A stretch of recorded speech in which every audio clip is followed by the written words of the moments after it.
Radhe Krishna, Shri Gurubhyo Namaha, Srimate Ramanujaya Namaha. Welcome to the Bhakti Rahasyam episode number 33. This is a special week for us Indians who are celebrating the 75th year of independence. Countless freedom fighters in the past sacrificed their lives to give the gift of freedom to this nation. They broke all the barriers of caste, creed, gender, religion to fight against the injustice and inequalities. Let us salute all the brave heroes and the heroines who laid down their lives for this country. For them, along with our current day armed forces, let us express our gratitude and keep them in our memories. They are the true karma yogis, that is, their selfless actions and their commitment for the motherland is a great devotional service in itself. Along with the armed forces, let us also remember the farming community who again toil ceaselessly and selflessly to ensure that we have adequate supply of food coming into our houses. So, Bharat Mata ki Jai, Jai Jawan, Jai Kisan. It is important to note that we as a nation have made significant progress in many aspects, in many areas. Yet, we should not close our eyes to many social evils which are still plaguing the society. We do see gender discrimination, we see lack of dignity of labor, we see discrimination on the basis of caste, to name a few among countless problems which are faced by our society. So, on the occasion of this 75th independence, we millennials from the modern generation, can we take a pledge to make ourselves more aware of all such social issues, and another pledge to not practice or encourage such evils in the society.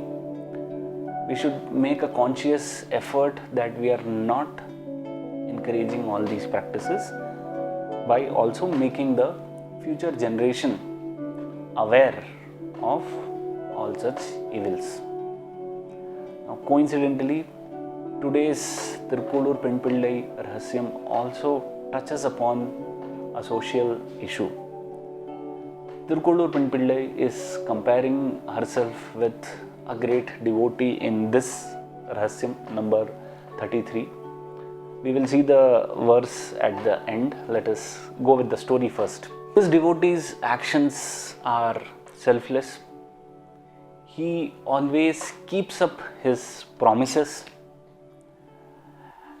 He belongs to the so-called lower class strata in the society, and he is not allowed entry into temples.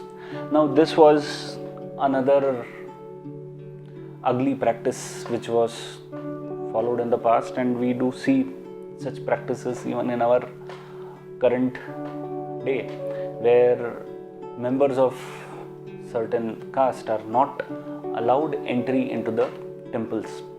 Now, God is common for all, and He is not the exclusive property of a specific community.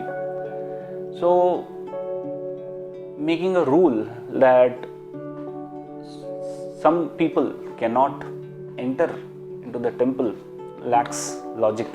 So, such a thought was also echoed by the great saints like Swami Ramanuja, Sri Shankara, Sri Vallabhacharya, Madhvacharya, Krishna Chaitanya Mahaprabhu, or the modern day saints like Ramakrishna Paramhamsa, Vivekananda, everyone has spoken against this system which is plaguing the society.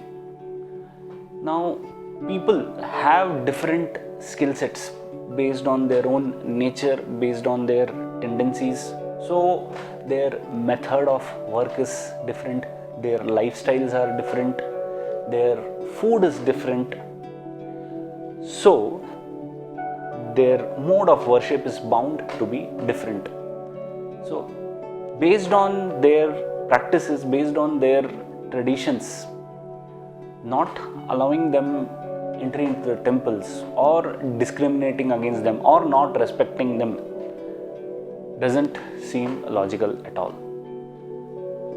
Now, coming back to this devotee, he came from a place in the southern part of India called Thirukkolur. His name was Nampaduvan.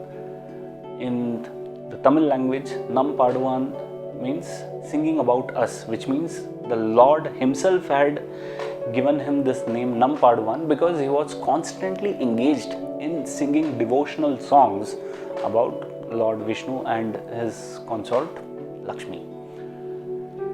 Now, Nampaduvan had a habit of fasting on the Ekadashi day. And on the Ekadashi day, along with fasting, he used to come to a particular Vishnu temple at the night time. And when the doors were closed, he used to sing songs sitting outside the temple for the full night.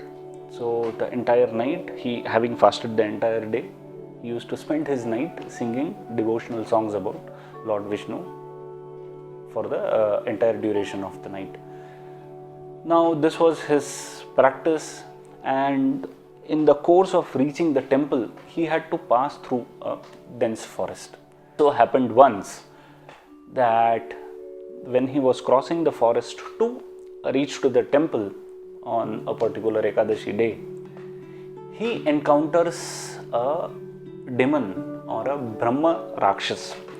So a Brahma Rakshas is a category amongst the demons where the person would have been a learned person in his past life, having well versed with the Vedic scriptures, but he or she would have done some kind of mistake in maintaining or following their regular rituals and routines, because of which they get a birth as a Rakshas. So they are typically called Brahma Rakshas. So this Brahma Rakshas, he immediately pounces on Nampaduvan and he says that he didn't get his meal for a long time. So Nampaduvan came at the right time. Now, Nampaduvan's heart is filled with devotion.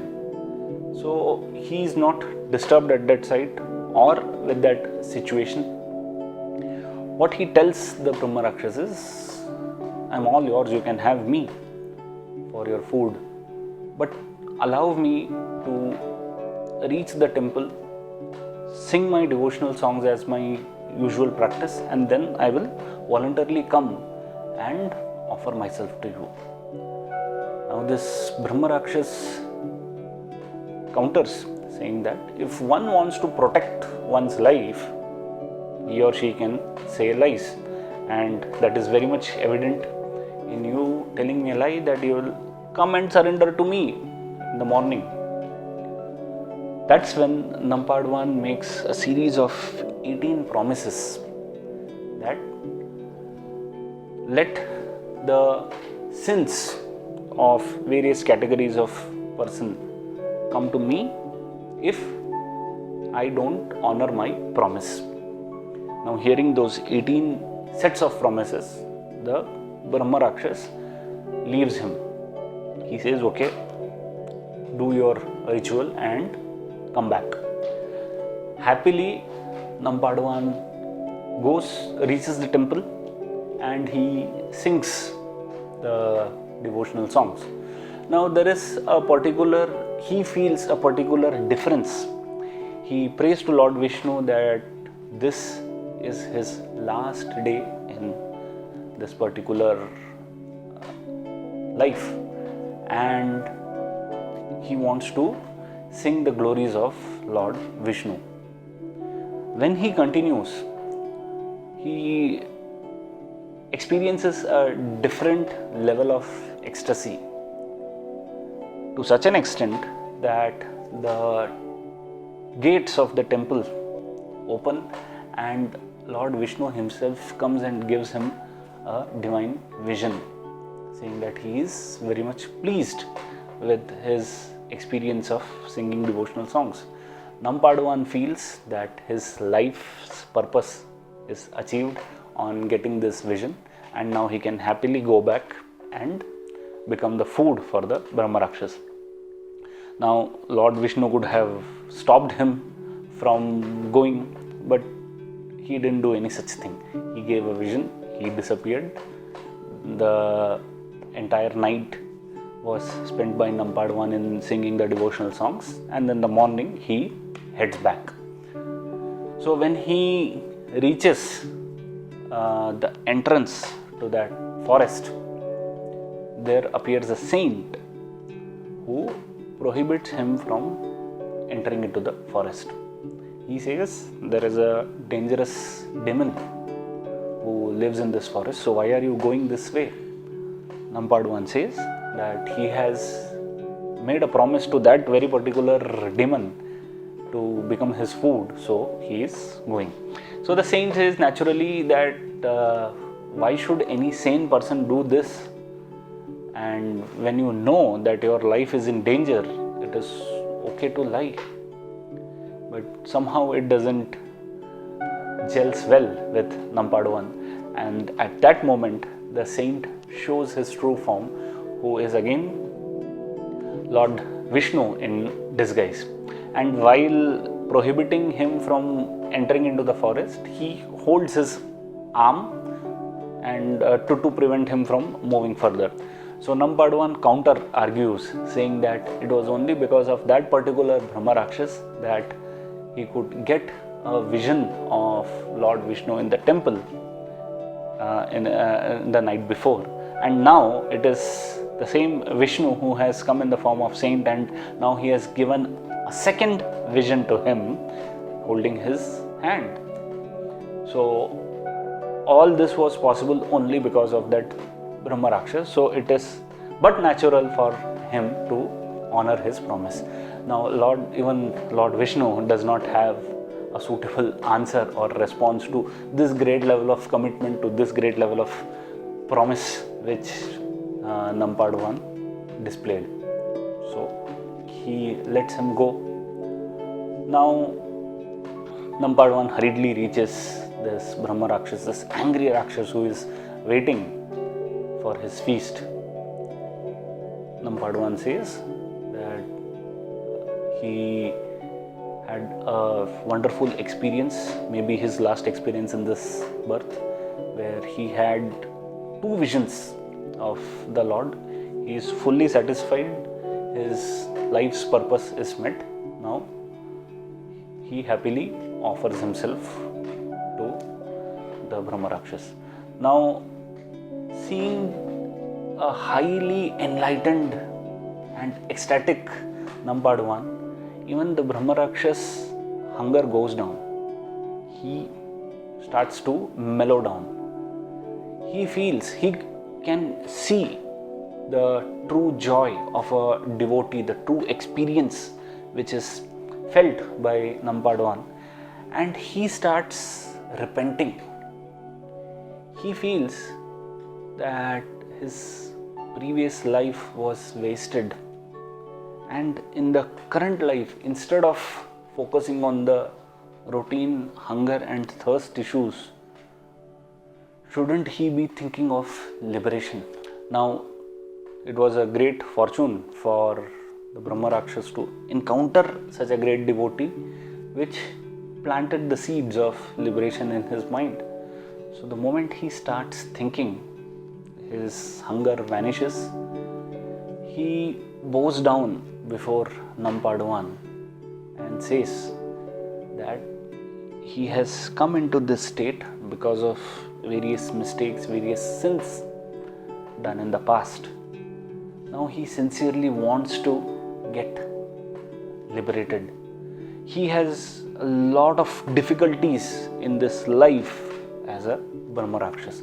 It doesn't give him any joy to go on killing people, eating the flesh and drinking the blood. So he seeks a higher purpose in life. So with this change in mind, he requests Nampaduvan to share the results of all his meritorious deeds or good karmas which he has accumulated till now, so that taking a part of it, this Brahma Rakshas can get liberated. Now Nampaduvan refuses the request. One may feel, oh, such a great devotee, why is he refusing this request? He feels that he has not done any meritorious deeds till now. He doesn't know if whatever actions he has done, has it led to a meritorious or a demeritorious deed. So he is confused himself. So what he says is, I cannot offer my results of the meritorious deeds. Rather, let me offer you something else in return. Today I sang all my devotional songs in a particular raga or a particular tune called Kaisika Raga. Now that raga helped me to get this vision of Lord Vishnu. So whatever deeds I did today in the course of singing my devotional songs, the results of all those deeds I offer to you. Now this is again not an easy thing to do. It was the copyright of Nampaduvan to sing in such an ecstasy that Lord Vishnu had to give him a vision. So obviously he had accumulated good, he had done meritorious or good deeds, and he had accumulated the results of his good karmas. To entirely give it away to someone, it's difficult to think of. But the moment he did that, the Brahma Rakshas attained liberation by getting released from this particular body. Then the story goes that he gets another birth as a devotee and then attains Lord Vishnu. So Thirukkolur Penpillai catches this fact about Nampaduvan, about his quality of meeting the promise, about his quality of sharing his punyas or the results of his good deeds without a second thought with the Brahma Rakshas. She feels what a great devotee Nampaduvan was, and she doesn't have even slightest of the qualities or the attributes which Nampaduvan displayed. So that was our content of the current Bhakti Rahasyam. Nampaduvan's story is very old. In fact, it is stated that this story is a part of Varaha Purana, one of our scriptures. And this particular incident is still demonstrated by way of drama and folk music in the parts of South India. So there are plenty of learnings for us from Nampaduvan's story. Nampaduvan had that determination to keep up with his promise. He displayed that commitment, which in our usual corporate world, we can see that a person is respected the most who is able to keep up his promise, keep up his word of meeting the timelines or various deliverables within the deadlines. Now, another thing to note here was an ex-learned person was liberated by a so-called lower caste. So here it doesn't matter if the person is learned or not, what caste or strata he or she belongs to. If he or she has that burning intensity, burning devotion in the heart. The Lord does not discriminate. He does not see what caste, creed or strata one comes from, or whether the person is rich or whether he or she is well educated, having academic qualifications. No. If there is pure, unalloyed devotion in the heart, that is enough for the Lord to ensure liberation of that particular devotee, and through that particular devotee ensure liberation for many other persons who are suffering in this world. So that's all from our Bhakti Rahasyam episode number 33. So stay blessed, stay devoted and stay tuned for our next Bhakti Rahasyam episode. Radhe Krishna, Shri Gurubhyo Namaha, Srimate Ramanujaya Namaha.